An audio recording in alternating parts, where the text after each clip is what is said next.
Hello everybody, it is time. It's coming to the end of the year. As you guys probably know, I'm quite the movie guy. So, I'm doing my top 5 favorite movies of the year. I saw around almost 30, but I think it's just easier to do like 5. You know, it's a nice number. 10's a little much, especially since I didn't even love 10 of the movies I saw this year. There was only a handful that I really, really liked. So today we're going to be doing that. There is 3 other films I'm yet to see as of recording this, which would be the new Spider-Man, which I tend to bet I won't love, because I really don't like Tom Holland. I hate the MCU also, by the way. That's something everyone knows about me. I cannot stand the Marvel Cinematic Universe. I cannot. But I'm seeing it because there's older Spider-Man in it, which I love still.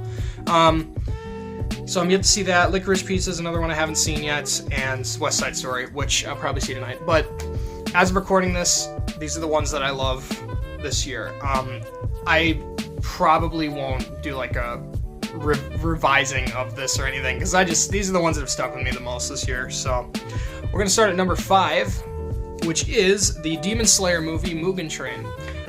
This was the coolest thing I've ever seen in the theater. I absolutely loved watching an anime movie on a big screen. I've never done that before. That was completely new to me, and I honestly was kind of on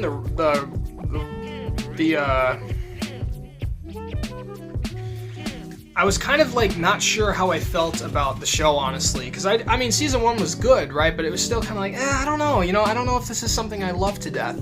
After this movie, I had goosebumps, I was crying. That little guy back there, Rengoku, is amazing. I was mind blown. I loved it.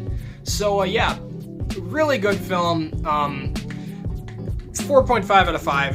There's a tiny little bit that was a little slow, but I ignore that honestly, because it was a phenomenal experience in the theater. I cannot stress the animation is some of the most beautiful. The action scenes were awesome. Awesome all around. Alright, so number 4, we have Pig, starring Nicolas Cage, which I know a lot of people have not seen.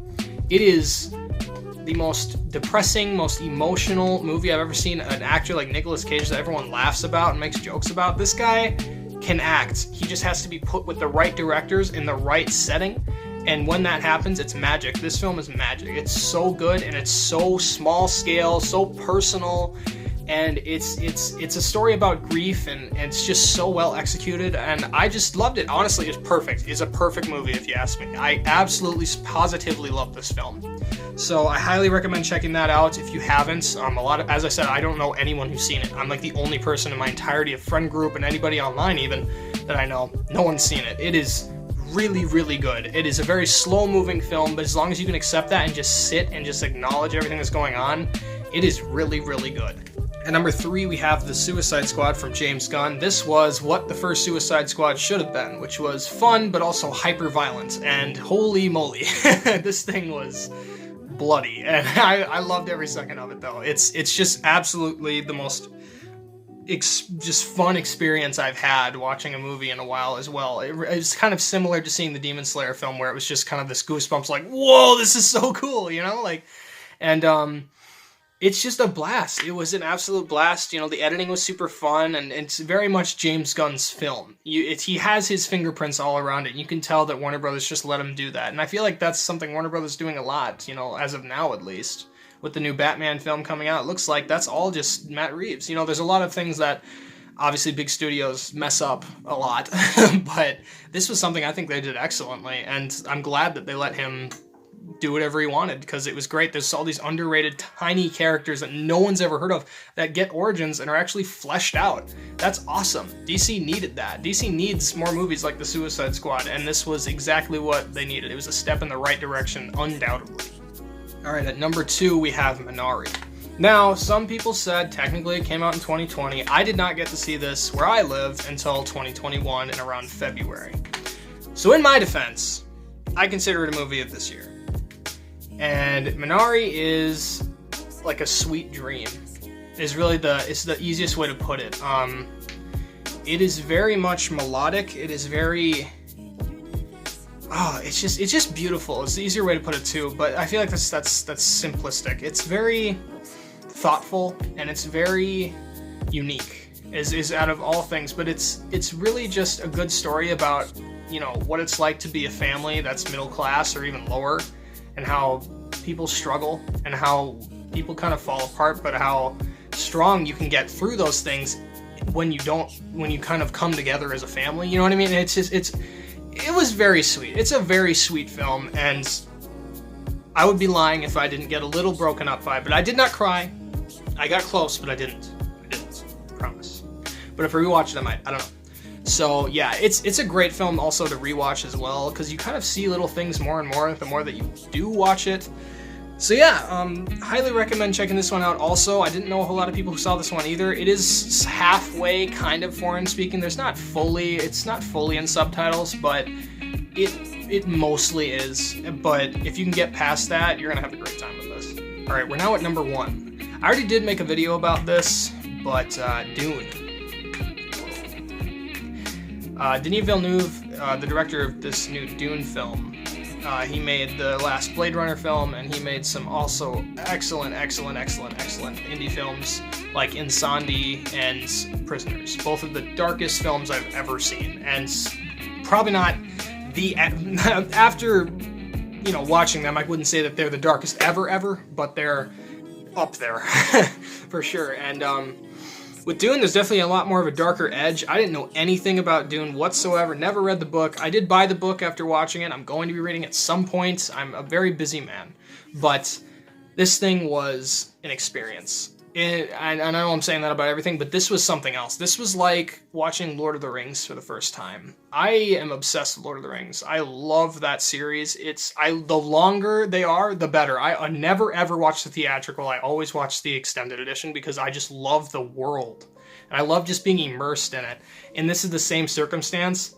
The Dune universe, it's so unique and different and interesting. And everything about it is just so immersive, and the visuals and the cinematography of it especially really help with that, and the soundtrack, oh my gosh, oh my goodness, it's so good.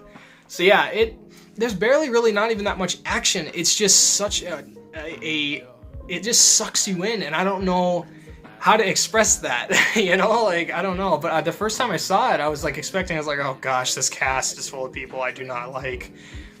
Never mind. I was like, never mind. This is really good. I doubted this director, and I felt bad. But yeah, no, it is the best experience I've had in the theater all year. All of these were great in the theater, to be honest. I didn't see Pig in the theater. I saw that in streaming. But all these ones I've listed, aside from Pig, were in the theater, and they were all these very, very different experiences that I loved. They were so great. I love seeing all these in the theater, but this one topped them all. The soundtrack, I watched it on the biggest screen. It was so loud. The theater was like booming with the bass of everything, and these like sonic booms that are going on in the movie, and all these just like all this stuff going on, and it was unbelievable. It was literally the coolest thing. I had a blast, and I saw it twice. I don't see a lot of movies twice. I did with this one in the theater. I was like, I have to see it again. So yeah, these are my top 5 movies of the year. Surprise. I recommend checking them all out, of course, else, why else would I make this video if I didn't? I think they're all perfect, personally, even though I did say Demon Slayer had a small little point where it was a little slow. But anyways, I think all these are, honestly, personally, 5 out of 5. I think they're perfect. I love all of them. I really do.